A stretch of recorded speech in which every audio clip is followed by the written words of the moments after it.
আওয়ামী লীগের দল পুনর্গঠন করতে কোনো সমস্যা নেই, তবে বিশৃঙ্খলা করার চেষ্টা করলে পরিণতি ভালো হবে না বলে মন্তব্য করেছেন স্বরাষ্ট্র উপদেষ্টা এম সাখাওয়াত হোসেন। সকালে ঢাকা সেনানিবাসে সম্মিলিত সামরিক হাসপাতালে এই মন্তব্য করেন তিনি। প্রিয় নম্বর সেট করে বিকাশে সেন্ড মানি করুন ফ্রি। বলেন, আওয়ামী লীগের অনেক অবদান আছে দেশের জন্য, তবে বিপ্লবের স্বপ্ন দেখলে হাজার হাজার মানুষের রক্ত ঝরবে। হত্যাকাণ্ডের সঙ্গে যুক্ত কাউকেই ছাড় দেওয়া হবে না বলে জানান স্বরাষ্ট্র উপদেষ্টা। এছাড়া আগামী ১৯ আগস্টের মধ্যে লুট হওয়া অস্ত্র থানায় জমা দেওয়ার নির্দেশ দিয়েছেন তিনি। জানান, এর মধ্যে অস্ত্র জমা না দিলে অস্ত্র উদ্ধার অভিযান শুরু হবে।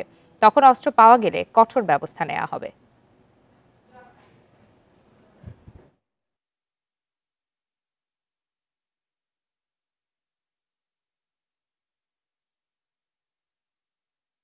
এমন কিছু করবেন না যে আপনাদের জীবন বিপন্ন হয়, কারণ এদেশের পাবলিক এখনো আপনাদেরকে গ্রহণ করতে আসেনি।